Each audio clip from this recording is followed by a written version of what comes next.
Assalamualaikum warahmatullahi wabarakatuh. Alhamdulillah, nahmaduhu wa nasta'inuhu wa nastaghfiruh wa na'udzu billahi min shururi anfusina wa sayyi'ati a'malina. May yahdihillahu fala mudilla lahu wa may yudlil fala hadiya lahu. Asyhadu an la ilaha illallah wahdahu la syarika lahu wa asyhadu anna Muhammadan abduhu wa rasuluh. Ya Rasulullah wa la nabiyya ba'du. Ya ayyuhallazina amanu taqullaha haqqa tuqatih wa la tamutunna illa wa antum muslimun. Amma ba'du. Ibu muslimin dan muslimat yang dirahmati Allah Subhanahu wa taala. Pada malam hari ini kita akan membahas dari kitab Sahih Muslim. Masih dalam kitab Al-Janaiz bab yang ke-17 tentang waktu salat al-janazah wa tibaiha. Waktu salat al-janazah wa tibaiha, yaitu keutamaan salat jenazah dan mengantarkan jenazah. Nah, di sini dalam bab ini disebutkan oleh Imam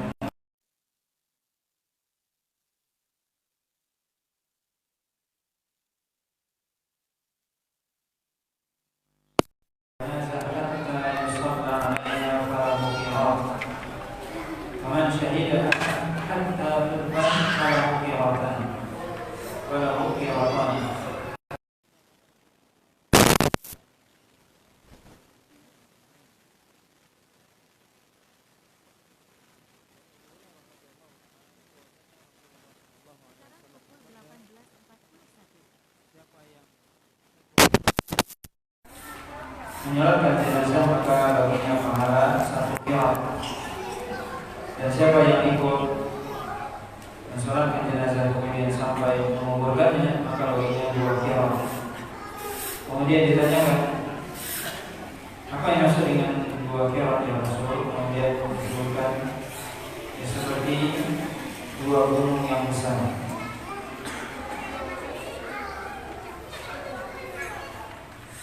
Maka hadis ini kemudian sampai kepada Abdullah bin Umar. Kemudian Abdullah bin Umar mengatakan, yang mana Abdullah bin Umar biasanya selesai menyolatkan jenazah beliau langsung pergi. Ketika mendengar hadis Abu Hurairah ini beliau mengatakan laqad bayyana fi qawaid katsirah. Sungguh kita telah menyia-nyiakan qirat yang banyak. Maka hadis ini menunjukkan keutamaan ikut menyolatkan jenazah dan juga keutamaan mengantarkan jenazah sampai ke kuburan, di mana Nabi SAW menyebutkan tentang pahala ketika seorang menyolatkan jenazah dan juga menguburkannya, maka pahalanya dia mendapatkan 2 qirat, yaitu pahalanya seperti 2 gunung kata Nabi SAW. Dan ini tentunya pahala yang sangat besar. Seorang ketika dia menyolatkan jenazah kemudian mengantarnya sampai kuburan. Dalam riwayat yang lain disebutkan hatta numar filahdi, yaitu sampai jenazah tersebut diletakkan pada bahan hatta yufrawa minha. Dan riwayat lain disebutkan juga sampai selesai dikuburkan. Kemudian juga riwayat yang lain disebutkan oleh Imam Muslim juga tentang yang dimaksud dengan qirat, yaitu dalam riwayat yang lain disebutkan asghar min Uhudin, yaitu minimal kata Nabi SAW qirat itu seperti gunung Uhud, itu minimalnya. Maka ini yang menunjukkan pahala yang sangat besar bagi orang yang dia bisa melaksanakan fardu kifayah yang menyolatkan jenazah kemudian mengantarnya sampai ke kuburan. Maka dalam bab ini ada beberapa riwayat yang disebutkan oleh Imam Muslim, yaitu riwayat Abu Hurairah, kemudian juga Abu Umar, dan juga riwayat dari Thawban, yaitu Maula Rasulullah SAW, yang juga sama, yang semua riwayat yang disebutkan oleh Muslim dalam bab ini menyebutkan bahwasanya seorang yang dia melaksanakan atau ikut menyerahkan jenazah sampai menguburkan, maka bagi dia pahala 2 qirat, yang mana 2 qirat itu seperti 2 gunung yang besar, minimal seperti gunung Uhud. Kemudian bab selanjutnya, man shalla alaihi mi'atun syafa'u fihi kulluhum yashfa'una lahu illa syuffi'u fihi. Tidaklah seseorang mayat disolatkan oleh sekelompok dari kaum muslimin yang sampai jumlah mereka 100 orang. Maka dalam hadis ini Nabi SAW menyebutkan seorang yang dia disolatkan oleh jumlah, disebutkan oleh Nabi SAW di sini 100 orang muslim, 100 orang muslim, maka jika mereka semua mendoakan, maka doa itu akan menjadi syafaat bagi jenazah tersebut. Dalam bab selanjutnya Imam Muslim, Imam lain berjudul Man shalla alaihi arba'una syufi'u fihi atau syafa'u fihi. Siapa yang disolatkan oleh 40 orang, maka mereka bisa memberikan syafaat. Hadis ini dari Abdullah bin Abbas radhiyallahu ta'ala anhuma annahu mata lahu ibnun bi Qudaydin aw bi Usban faqala lahu ya Quraib unzur majtama'a lahu minan nas faqala kharajtu fa idza nasun qad ijtama'u lahu fa akhbartu faqala taquluhum arba'un qala na'am akhrijuhu fa inni sami'tu Rasulullah sallallahu alaihi wasallam yaqul ma min rajulin muslimin yamutu fa yaqumu ala janazatihi arba'una rajulan la yusyrikuna billahi syai'an illa syafa'ahu Allahu fihi. Itu dalam hadis ini disebutkan dari Abdullah bin Abbas bahwasanya Abdullah bin Abbas meninggal anak, salah seorang dari anak beliau sendiri di Qudayd atau Usfan. Kemudian beliau mengatakan kepada pembantunya yaitu Quraib, lihatlah apakah manusia sudah berkumpul. Maka Quraib mengatakan, aku pun keluar, maka aku melihat manusia sudah berkumpul. Kemudian aku beritahukan kepada Abdullah bin Abbas. Kemudian beliau mengatakan, apakah kamu menyangka atau sudah memperkirakan jumlah mereka 40 orang? Kata Quraib, iya. Maka Abdullah bin Abbas mengatakan, keluarkanlah jenazah ini untuk disolatkan. Karena aku mendengar Rasulullah SAW bersabda, tidak ada seorang yang muslim yang dia meninggal kemudian disolatkan jenazahnya oleh 40 orang laki-laki yang tidak melakukan kesyirikan kepada Allah SWT sedikit pun, kecuali mereka akan memberikan syafaat bagi jenazah tersebut. Maka dalam hadis Abdullah bin Abbas ini disebutkan jumlah di sini 40. Sedangkan dalam hadis Aisyah tadi disebutkan jumlah 100. Para ulama menjelaskan tidak ada pertentangan insyaallah dalam hadis ini. Yang bahwasanya ketika seorang muslim disolatkan oleh kaum muslimin, maka semakin banyak jumlah orang yang menyolatkan tentunya itu lebih baik, baik itu 100 ataupun 40. Dan dalam hadis Abdullah bin Abbas, Nabi SAW menyebutkan salah satu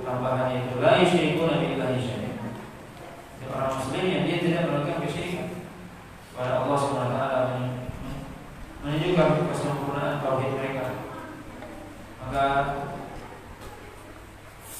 doa mereka, sholat mereka akan menjadi syafaat bagi jenazah tersebut. Dan ini menunjukkan keutamaan seorang muslim dan keutamaan seorang yang tidak melakukan kesyirikan kepada Allah SWT, maka dia bisa memberikan syafaat. Di antara orang yang bisa memberikan syafaat adalah orang yang muslim bertauhid. Dia bisa memberikan syafaat di dunia dan di akhirat. Kemudian juga bab selanjutnya yaitu bab iman yuzna alaihi khairan aw syarran minal mauta, yaitu bab tentang seorang yang dipuji atau disebutkan atau keburukan dari orang-orang yang meninggal. Maksudnya ada orang yang meninggal kemudian jenazah tersebut dipuji oleh manusia, oleh orang yang tinggal. Ini orang baik, disebutkan kebaikannya atau disebutkan keburukannya.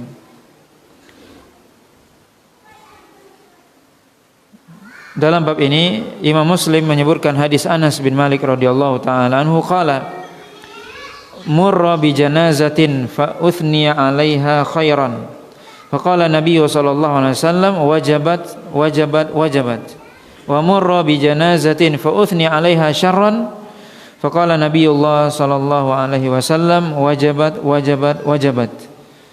faqala Umar fidalaka abi wa ummi murra bi janazatin fa uthni 'alaiha khairan faqulta wajabat wa murra bi janazatin fa uthni 'alaiha syarran faqulta wajabat faqala Rasulullah sallallahu alaihi wasallam man athnaitum 'alaihi khairan wajabat lahul jannah wa man athnaitum 'alaihi syarran wajabat lahun nar antum syuhada'ullahi fil ardh antum syuhada'ullahi fil ardh antum syuhada'ullahi fil ardh. Hadis ini hadis Anas bin Malik radhiyallahu taala anhu. Beliau menceritakan bahwasanya pernah mereka dilewati, yaitu para sahabat. Para sahabat ketika itu dilewati oleh jenazah atau jenazah melewati mereka. Dan ketika itu atau di dalam majelis tersebut ada Nabi sallallahu alaihi wasallam. Kemudian orang yang hadir, para sahabat yang hadir ketika jenazah itu lewat, maka mereka menyebutkan kebaikan jenazah tersebut. Kini dengan mengatakan bahwasanya ini orang yang meninggal orang yang baik. Dulu dia orang yang soleh, suka berbuat baik, suka bersedekah, suka membantu dan sebagainya. Maka Nabi mengatakan wajabat 3 kali. Kemudian pada waktu yang lain lewat jenazah juga, kemudian disebutkan keburukan. Maksudnya orang ini orang yang mungkin melakukan dosa, suka mengganggu orang lain, menzalimi dan sebagainya. Maka Nabi mengatakan wajabat juga. Maka Umar bertanya, dalam riwayat ini disebutkan Umar mengulangi yaitu lewat jenazah kemudian disebutkan kebaikan, kemudian engkau mengatakan wajabat. Dalam riwayat yang lain disebutkan ma wajabat ya Rasulullah. Apa yang wajabat? Wajabat artinya wajib. Apa yang wajib wahai Rasul? Maka Rasulullah SAW mengatakan ma athnain atau man athnaitum alaihi khairan wajabat lahul jannah. Itu orang yang kalian puji dengan kebaikan maka wajib bagi dia surga. Wa man athnaitu alaihi syarran wajabat lahun nar. Maka dan siapa yang kalian sebutkan keburukannya maka wajib bagi dia neraka. Kemudian Rasulullah SAW mengatakan antum syuhada'ullahi fil ardh, yaitu kalian adalah saksi Allah yang ada di muka bumi. Maka di sini para ulama menjelaskan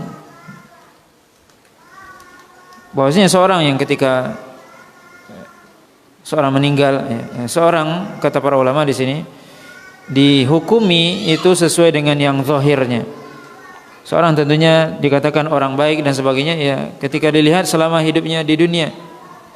zahirnya, dan itu yang diketahui, sedangkan batinnya tidak diketahui.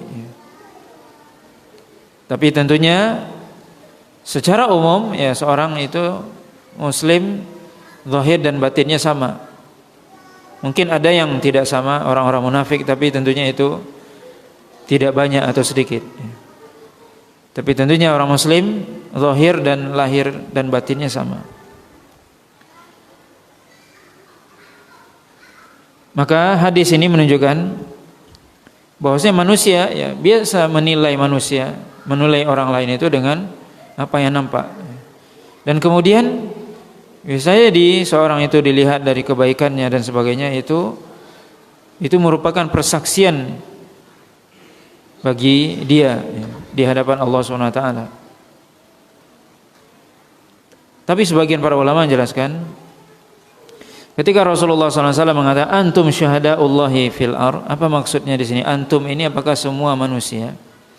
Karena ya di zaman sekarang atau di zaman ya, ketika fitnah sudah banyak terjadi, maksiat dan sebagainya, banyak orang yang dia mungkin suka memuji orang lain yang kadang dia nggak tahu orang itu, tapi dia puji saja. Apa ini orang baik atau enggak? Ya. Maka para ulama menjelaskan di sini antum syuhadaullahi fil ardh. Sebagian ulama mengatakan antum di sini maksudnya siapa? Para sahabat. Yang mana para sahabat mereka yang tentunya mereka mengetahui siapa yang mereka nilai, dan tentunya mereka adil dalam menilai. Adapun manusia, kebanyakan manusia banyak yang tidak adil dalam menilai biasanya. Maka antum di sini kata para ulama adalah terkhusus para sahabat di sini. Bagaimana para sahabat mereka yang menilai dan mereka adil dalam menilai. Sebagian para ulama juga mengatakan tidak hanya khusus para sahabat, tapi juga orang-orang yang adil. Jadi maksudnya di sini adalah persaksian orang-orang yang mereka berilmu, ya, bukan semua manusia. Karena semua manusia Allah SWT sendiri katakan wa in tuti aktsara man fil ardi yudilluka an sabilillah. Jika kamu mengikuti kebanyakan manusia di bumi, kamu akan tersesat. Maka mungkin banyak orang yang dia memuji orang lain karena macam-macam tujuannya. Apalagi di zaman kita, banyak orang muji-muji karena ingin dapat dunia, dapat harta, jabatan dan sebagainya, maka dipuji-puji. Maka ini orang yang tidak adil. Bukan ini yang dimaksud. Jadi ini adalah persaksian orang-orang yang berilmu, yang adil dalam menghukumi. Ini maksudnya. Kemudian di sini juga maksudnya wajabat lahul jannah, maksudnya adalah ya berhak dia mendapatkan surga Allah SWT. Walaupun tentunya seseorang itu tidak boleh kita memastikan si fulan bin fulan itu min ahli surga, min ahlil jannah, atau diantara penduduk surga. Tidak boleh memastikan ya, si fulan bin fulan, kecuali ada dalilnya, yaitu yang disebutkan oleh Nabi SAW, para sahabat, orang-orang yang sudah dijamin surga, itu jelas ya. Maka kalau ta'yin artinya menunjuk secara person, maka itu harus berdasarkan wahyu dari Allah SWT ya. Tapi tentunya di sini seorang ketika dia meninggal, kemudian orang-orang di sekitarnya, dan memang orang-orang yang menilai dia adalah orang-orang baik ya, orang yang menilai itu orang yang adil, maka tentunya apa yang disampaikan itu tentunya itu menunjukkan apa adanya dari orang yang meninggal tersebut ya. Begitu juga sebaliknya, ketika yang disebutkan yang meninggal itu adalah orang yang buruk ya. Bahkan disebutkan ada sebagian itu ya, ini kejadian sebagian ya. Ada orang yang mereka yang meninggal ini orang yang mungkin menzalimi dan sebagainya. Kemudian orang-orang atau kebanyakan orang mengatakan ini orang baik nih. Maka ada salah seorang mengatakan dia ini bukan orang baik, dia menzalimi saya ini. Nah. Maka di sini ya tentunya secara umum ya, apa yang disampaikan oleh manusia yang menghukumi adalah tentunya dimaksud adalah orang yang berilmu ya, bukan hanya sekedar mungkin ini kerabatnya dan sebagainya. Kemudian bab selanjutnya bab majaa fi mustarihin wa mustarahin anhu atau minhu,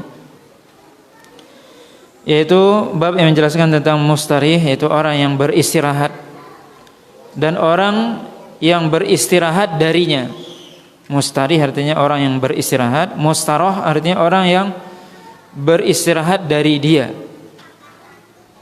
Apa maksudnya? Coba kita lihat hadis dari Abi Qatadah Ibni Rabi'i radhiyallahu ta'ala anhu annahu kana yuhadditsu anna Rasulullah sallallahu alaihi wasallam murra alaihi bi janazatin faqala mustarihun wa mustarahun minhu faqalu ya Rasulullah mal mustarihu wa mal mustarahu minhu faqala al abdul mu'min yastarihu min nasabid dunya wal abdul fajiru yastarihu minhu al ibad wal bilad wasyajar wad dawab.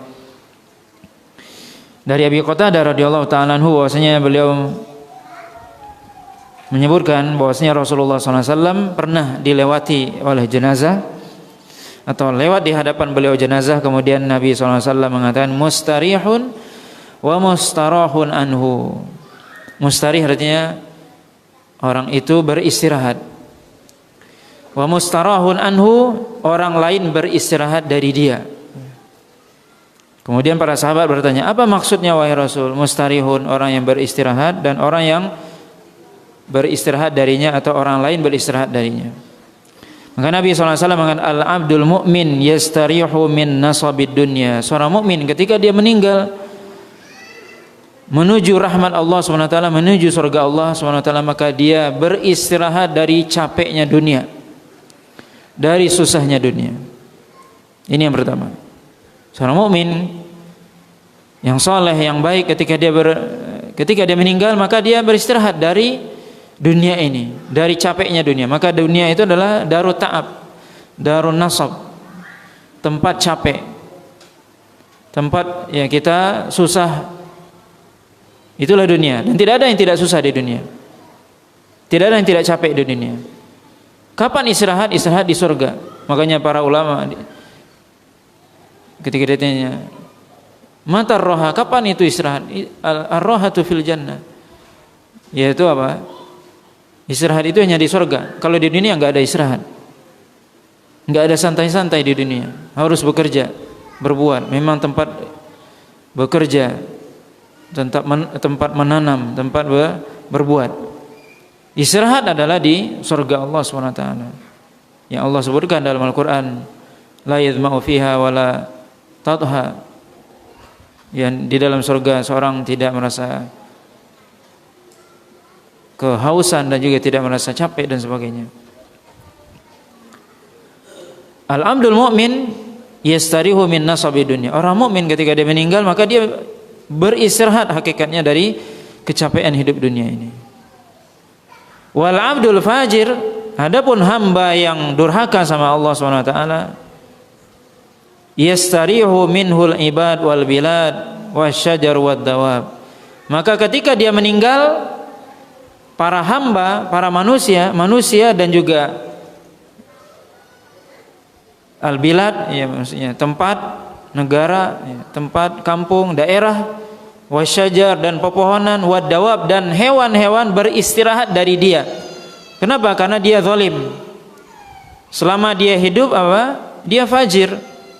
Dia mati, dia meninggal, senang orang. Kenapa? Kita beristirahat dari kezaliman dia. Na'udzubillah. Maka kita salah satu di antara dua. Dan tentunya kita ingin yang pertama, orang mukmin yang dia ketika dia meninggal dia beristirahat dari capeknya dunia. Artinya enggak ada orang yang bersyukur.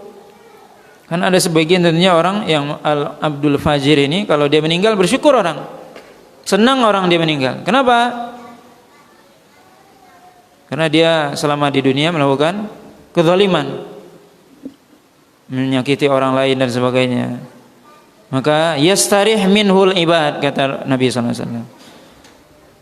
Hamba-hamba Allah istirahat dari dia, tenang, mendapatkan ketenangan dengan kematian dia, naudzubillah, karena kezaliman yang dia lakukan.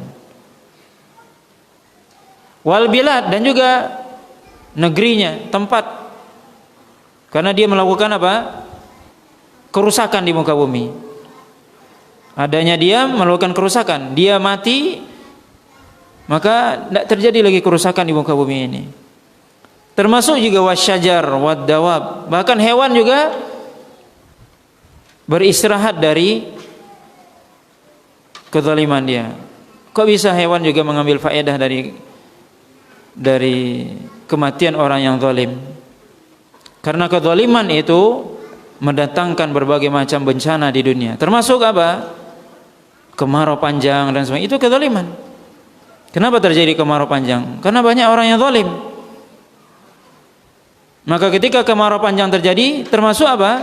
Bukan hanya manusia yang merasakan kekurangan air, hewan juga merasakan kekurangan air. Ketika mati orang-orang zalim ini, maka hewan dapat air dia. Na'udzubillah ini. Maka orang yang zalim itu bukan hanya manusia yang menginginkan dia segera mati, tapi juga apa? Hewan juga pengen dia segera mati, beristirahat dari kezaliman yang dia lakukan. Na'udzubillah. Maka ini dua macam manusia. Al-mu'min yang dia meninggal, dia beristirahat dari dunia, dan mungkin orang lain merasa kehilangan dengan dia karena dia memberikan kebaikan, menyebarkan kebaikan, orang merasa kehilangan. Tapi sebaliknya al-fajir itu justru orang senang dia meninggal, ya. Nauzubillah.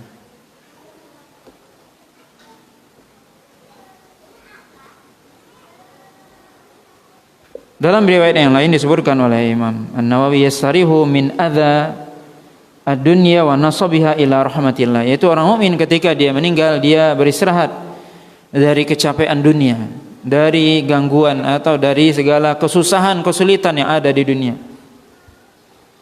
kemudian berpindah kepada rahmat Allah Subhanahu wa taala. Kemudian bab selanjutnya, bab yang ke-22, yaitu bab at-takbir 'alal janazah.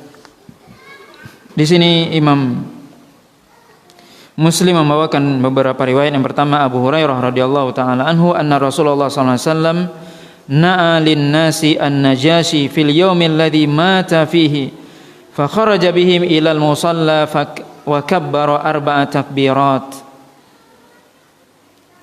Yaitu Abu Hurairah menyebutkan bahwasanya Rasulullah sallallahu alaihi wasallam memberitahukan kepada manusia, maksudnya kepada para sahabat, tentang kematian An-Najashi, yaitu seorang raja di Ethiopia atau Habasyah di zaman dahulu, di benua Afrika, pada hari di mana beliau meninggal. Kemudian Nabi SAW keluar menuju musalla Id, musalla tempat salat Id, kemudian menyolatkan Najashi dengan 4 takbir. Dalam riwayat yang lain disebutkan oleh juga dari Abu Hurairah, faqala istaghfiru li akhikum, maka beristighfarlah, mohon ampunlah kepada Allah untuk saudara kalian, yaitu An-Najashi. Kemudian juga dalam riwayat Jabir bin Abdullah, anna Rasulullah SAW shalla ala ashamah An-Najashi fakabbaru alaihi arba'an, bahwasanya Rasulullah SAW menyolatkan Ashamah, dan ini nama aslinya Ashamah, yaitu An-Najashi, maka Nabi bertakbir 4 kali takbir. Maka An-Najashi ini adalah gelar raja-raja Ethiopia di zaman dahulu, ya. Sebagaimana juga raja-raja Persia disebut gelarnya Kisra, kemudian raja Rom Herakl dan sebagainya, kemudian juga raja Mesir Muqawqis, itu sebutan, tapi namanya Ashamah, ya.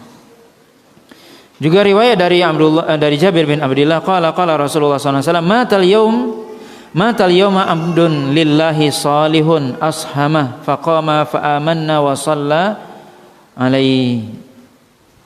Maka Rasulullah SAW menyebutkan, hari ini, kata Nabi SAW, meninggal seorang hamba Allah yang soleh, yaitu namanya Ashamah. Maka kami berdiri di belakang Nabi SAW menjadi makmum, dan Nabi SAW menyolatkan Ashamah tersebut. Dalam riwayat yang lain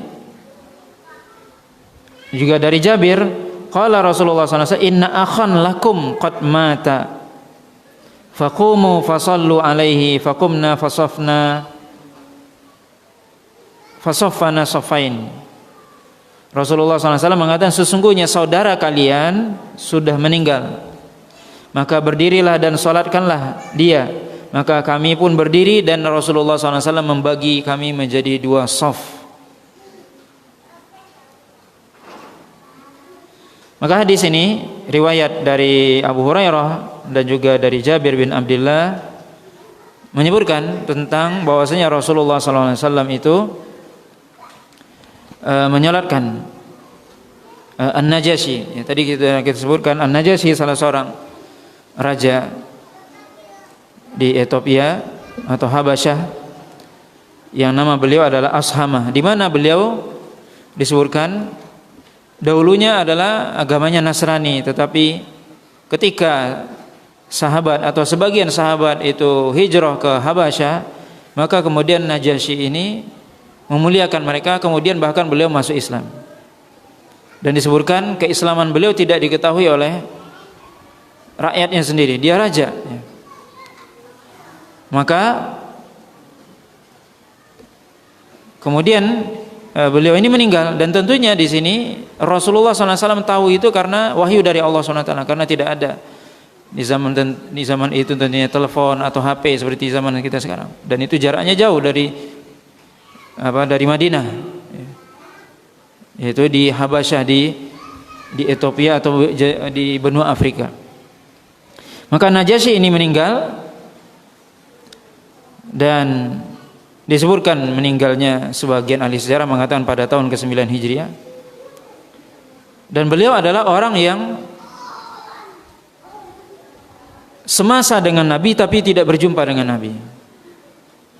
Maka beliau tidak disebut sahabat, karena sahabat adalah para ulama ahli hadis mengatakan man laqiyar rasul wa ma ta'ala wa amana bihi wa ma ta'ala dzalika. Yang dikatakan sahabat menurut ahli hadis adalah itu orang yang dia berjumpa dengan Rasul, bertemu dengan Rasul, kemudian dia beriman kepada Rasul dan meninggal dalam keadaan Islam. Itu sahabat. Maka Najasyi satu masa dengan Nabi, tapi enggak berjumpa dengan Nabi karena beliau di Habasyah. Beliau enggak meninggalkan negerinya, tidak hijrah ke Madinah, tapi tetap di Habasyah. Maka beliau tidak disebutkan dalam atau di kalangan para sahabat, ya. Tapi para ahli hadis mengatakan beliau ini kalau tidak juga tabi'in, karena tabi'in itu adalah orang yang tidak berjumpa dengan Nabi, ya, dan tidak mendapati Nabi. Sedangkan Najasyi ini tidak berjumpa dengan Nabi tapi semasa dengan Nabi. Maka istilah para ulama hadis itu disebut al-mukhadram, ya. Namanya mukhadram, yaitu orang yang dia semasa dengan Nabi tapi tidak berjumpa dengan Nabi. Tentunya dia di bawah sahabat, di atas tabi'in, ya. Dan ini jumlahnya tidak banyak, ya. Kemudian faedah dari hadis ini adalah bahwasanya Nabi SAW di sini mengatakan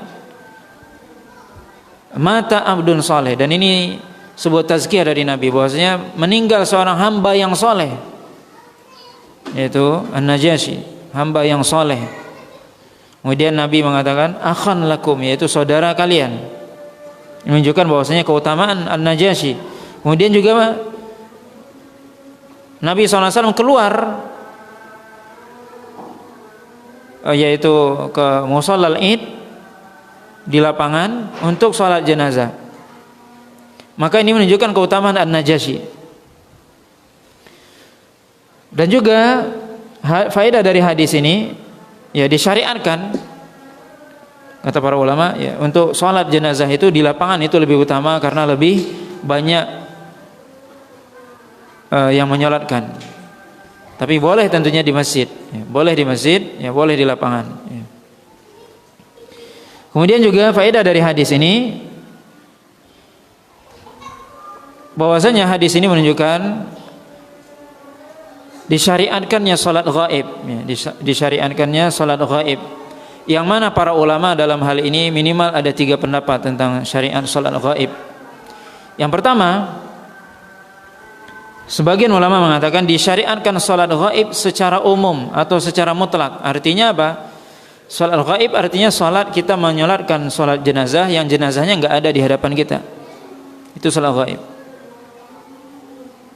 Enggak ada di hadapan kita. Di tempat yang jauh, ya. Maka pendapat yang pertama, para ulama menjelaskan disyariatkan salat ghaib terhadap seluruh jenazah yang meninggal, di mana saja, kapan saja. Pokoknya kalau ada yang meninggal, maka kita di tempat yang jauh, maka kita disyariatkan menyolatkannya. Baik jenazah itu sudah disolatkan atau belum. Misalnya meninggal mungkin saudara kita, ya, di kampung atau apa, kita di sini misalnya, dan di sana dia sudah disolatkan, maka disyariatkan, tetap disyariatkan salat ghaib. Atau misalnya kaum muslimin di Gaza hari ini yang meninggal misalnya, disyariatkan salat ghaib walaupun di sana sudah disolatkan. Ini pendapat pertama. Pendapat yang kedua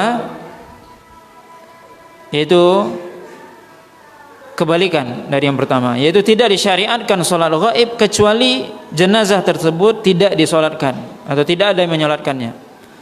Dan pendapat yang kedua ini dalilnya adalah hadis An-Najasyi ini, karena Nabi SAW menyolatkan An-Najasyi karena tidak ada yang menyolatkan beliau di Habasyah, tidak ada yang menyolatkan. Ada 2 kemungkinan kata para ulama, karena memang beliau hanya satu-satunya muslim di Habasyah, rakyatnya semua kafir. Atau kemungkinan yang kedua kata para ulama, mungkin ada di antara mereka yang muslim tapi mereka enggak paham bagaimana tata cara salat berjenazah, karena mereka enggak pernah datang ke Madinah. Siapa yang mengajarin?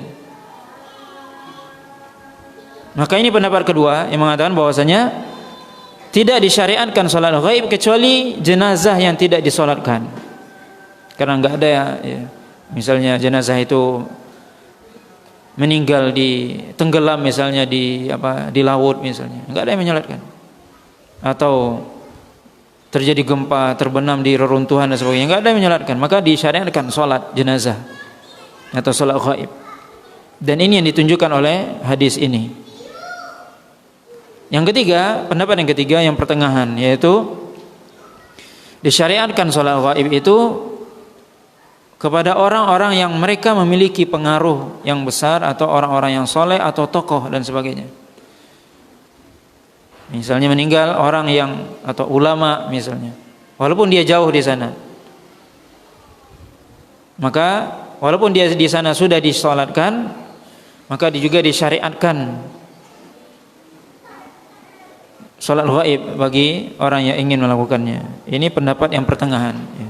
Tapi kalau kita lihat, wallahu alam, yang lebih kuat pendapat ini adalah pendapat yang kedua, yang mana salat ghaib itu tidak disyariatkan kecuali ketika jenazah tersebut tidak ada yang menyolatkannya. Karena kalau kita lihat, hanya riwayat ini saja yang disebutkan Nabi SAW menyolatkan yang ghaib. Tidak ada yang lainnya. Nah, wallahu ta'ala tentunya ini memang persoalan berbeda pendapat para ulama, khilaf di antara para ulama. Sebagian ada tadi mengatakan setiap ada jenazah yang jauh tetap disyariatkan walaupun sudah disolatkan. Itu pendapat yang pertama. Yang kedua tidak. Yang ketiga, yaitu kalau yang meninggal itu adalah tokoh, orang-orang yang dia memiliki jasa besar terhadap Islam, maka itu disolatkan walaupun dia sudah disolatkan. Maka ini memang kita lihat ya berbeda pendapat para ulama tentang hal ini. Nah, wallahu taala mungkin ini ya pembahasan kita pada malam hari ini. Assalamualaikum warahmatullahi wabarakatuh. Di sini saya bertanya tentang kapan mayat. Jadi kalau di masyarakat kita itu mengkafankan mayat itu Ustaz, dijahit tiga kafan itu dijahit jadi satu. Terus di bagian kepala itu kayak dikasih tengah itu, Ustaz. Jadi apa hukumnya itu, Ustaz? Ya, menjahit tidak ada dalilnya, dan justru itu menyusahkan diri sendiri. Dan itu tidak kita dapati ya di tempat-tempat lain juga. Tidak perlu dijahit, tidak ada syariatnya menjahit. Ngapain dijahit? Jadi jin itu dibikin lama jadinya. Justru kita menyuruh menyegerakan jenazah. Asri'u bil jenazah. Menjahit pula. Ya. Kemudian ya, khawatirnya itu masuk kepada hal yang apa? Menyusahkan diri. Takalluf, khawatirnya seperti itu. Ya, itu menyusahkan diri sendiri. Kita lagi apa? Lagi musibah, kita pengen segera, kita sibuk pula menjahit dan ini. Ini dikhawatirkan. Ya. Dikhawatirkan itu termasuk hal yang menyusahkan, menyusahkan diri sendiri. Ya. Adapun maksudnya mungkin kalau enggak lebar misalnya, ya kita mestinya dilebarkan. Memang mestinya kain kafan itu lebar. Entah kenapa ya, di tempat kita ini kok kain kafannya sangat kecil. Itu mestinya dirubah. Harus ada apa? Harus ada kain kafan yang lebar mestinya, pas dengan kita. Jadi nggak perlu dijahit-jahit lagi. Ini mesti mungkin dibeli kain yang memang cukup, nggak perlu dijahit mestinya. Jadi itu ya khawatirnya menyusahkan diri aja. Ya, kalau sebaiknya apa? Ya nggak perlu dijahit. Ya cukup dia ditaruh. Cara menaruhnya itu ada caranya supaya nggak perlu dijahit. Ya. Kemudian juga ya kalau bisa memang kain kafan itu lebih luas, lebih lebar. Itu lebih baik. Ya. Jadi sampai memang sunnah tadi terpenuhi, yaitu 3 lembar. Benar-benar 3 lembar. Kalau kita ini seperti nggak 3 lembar. Dia 3 lembar tapi karena dia sempit maka dibikin dilebarkan lagi. Jadi dia enggak seolah-olah cuma 1 lembar, seolah-olah ya. Jadi itu menjadi koreksi mestinya. Ya. Mestinya kain kafan itu yang lebar. Ya, mesti ada, harusnya ya. Nah, itu mungkin ya. Adapun menutup kepala ya itu tidak ada ya. Kecuali perempuan memang ada ya. Dibikin khimar untuk menutup kepalanya ataupun baju ya, ataupun sarungnya, itu juga disebutkan. Adapun laki-laki tidak ya. Nah, Allah.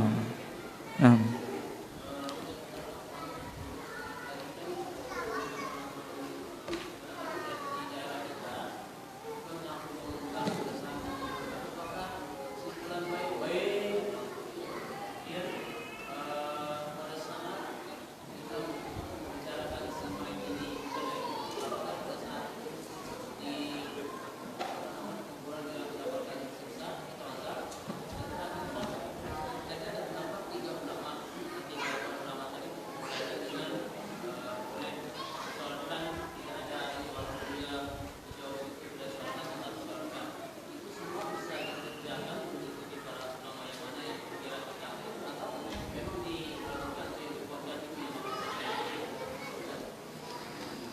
Ya, tentang masalah yang pertama tadi tentang seorang yang dia dipuji dan sebagainya, ya tentunya sudah kita sebutkan tadi bahwasanya sebenarnya lebih penting bukan masalah itu. Jadi di sini disebutkan oleh Nabi SAW ketika ada jenazah yang lewat di hadapan para sahabat, maka para sahabat mengatakan ini orang baik ini. Nah, di sini tadi sudah kita sebutkan bahwasanya ini persaksian siapa? Persaksian para sahabat, yang mereka adalah manusia yang adil, orang-orang yang mereka sudah sebagian mereka dijamin surga oleh Nabi SAW. Jadi itu kemungkinan besar persaksian mereka benar gitu loh maksudnya. Tapi kalau misalnya yang memberikan persaksian itu orang-orang yang mereka mungkin tidak mengerti, atau juga kebanyakan mereka lalai dan sebagainya, tentunya persaksian itu apakah bermanfaat buat mayat? Nah, itu tentunya tidak. Tapi kalau seandainya yang memberikan persaksian itu adalah orang-orang yang adil, yang baik, tentunya itu mudah-mudahan menjadi doa. Jadi itu maksudnya sebenarnya. Kita doakan mudah-mudahan ini orang baik. Jadi mudah-mudahan dia mendapat tempat yang baik juga. Itu tentunya kalau seorang itu adalah memang yang berikan persaksian itu orang-orang yang mereka memang jujur, orang-orang yang adil, orang-orang yang baik. Itu.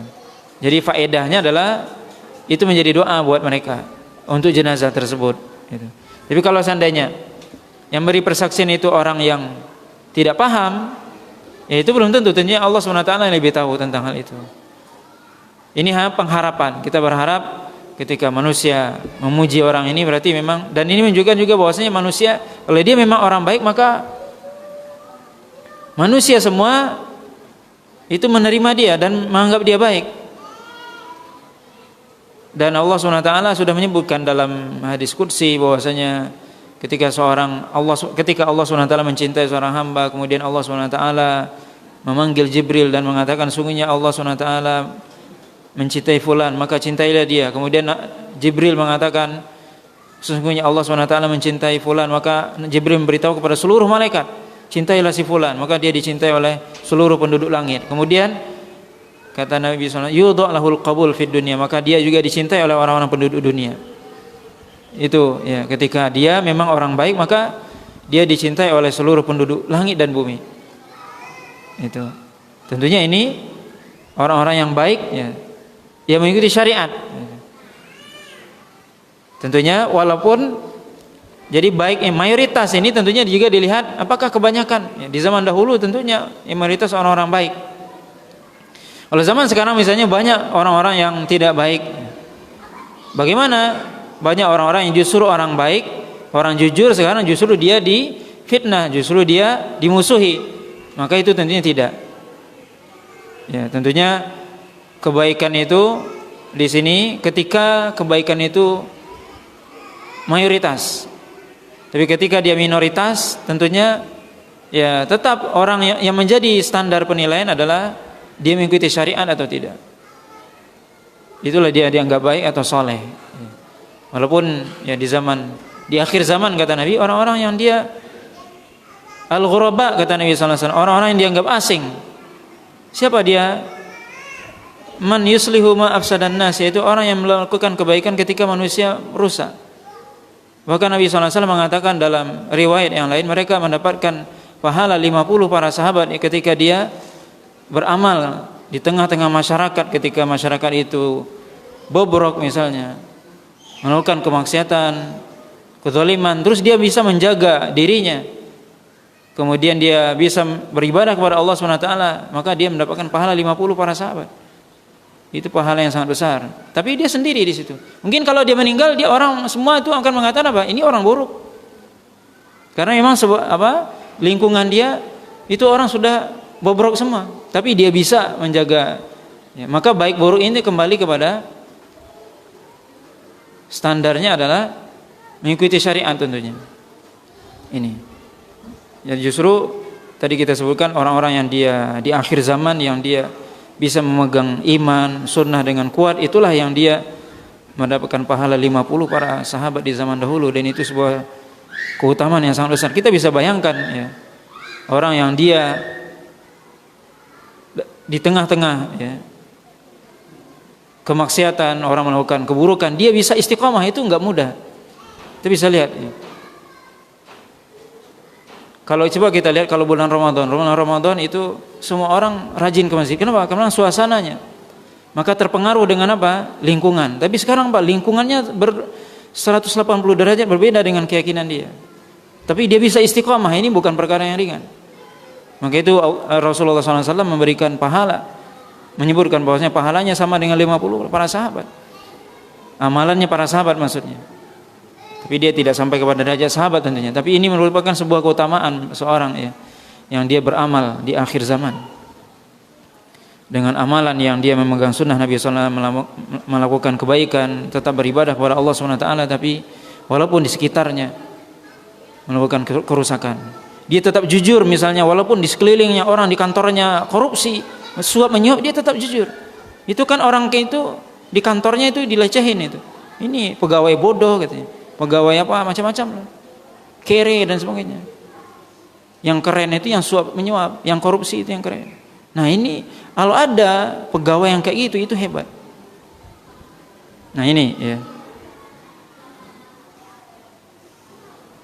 Kemudian tentang sholat gaib, ya tentunya tadi sudah kita sebutkan. Ada tiga pendapat para ulama. Tentunya yang lebih kuat, wallahu a'lam, yang walaupun pertengahan tadi adalah bahwasanya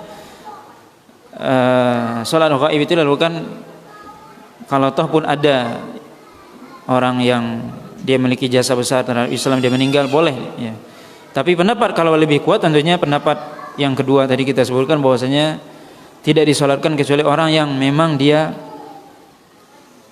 tidak disolatkan. Tapi itu hanya sholat jenazah tentunya.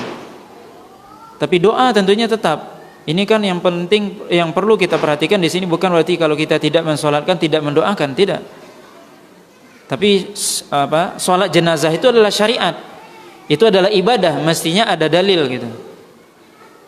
Berarti apa? Disyariatkannya ini mesti ada dalil. Dan kita lihat di sini Nabi SAW hanya sekali ini melakukan sholat gaib ini ketika An-Najasyi meninggal. Nanti akan kita sebutkan pada bab setelah ini, yaitu Nabi sholat di kuburan orang yang baru meninggal. Tapi ini berbeda. Ya. Tapi yang kita sebutkan pada bab malam ini adalah yaitu Nabi SAW menyolatkan sholat gaib yang jenazahnya jauh di tempat Nabi SAW. Maka yang lebih kuat tentunya itu. Ya. Tapi bukan berarti kita tidak mendoakan. Ya kenapa? Karena ini syariat. Ya. Artinya ini adalah ibadah. Maka berpegang dengan dalil itu lebih baik. Ya. Berpegang dengan dalil itu lebih baik. Ya. Walaupun tetap ini masalah khilafiyah. Ya. Bagi yang mengamalkan selain itu tentunya ya mereka ya dipersilakan. Ya. Tapi kalau kita ditanya mana yang lebih kuat, tentunya wallahu alam yang kedua ini yang lebih kuat ya. Wallahu alam. Masa iddah suami yang meninggal yaitu 4 bulan 10 hari. Apakah boleh keluar rumah dalam masa iddah tersebut? Contoh untuk menyelesaikan urusan administrasi, apakah boleh keluar rumah jika ada udzur, batasan udzur seperti apa? 6. Ya, masa iddah seorang wanita yang ditinggal mati suaminya, walladzina yutawaffawna minkum azwaja yatarabbasna bi anfusina arba'ata asyhuri wa asyara, kata Allah Subhanahu wa taala. Dan orang-orang yaitu wanita-wanita yang ditinggal mati suaminya, maka dia menunggu arba'ata asyhurin wa asyara, kata Allah, yaitu 4 bulan 10 hari.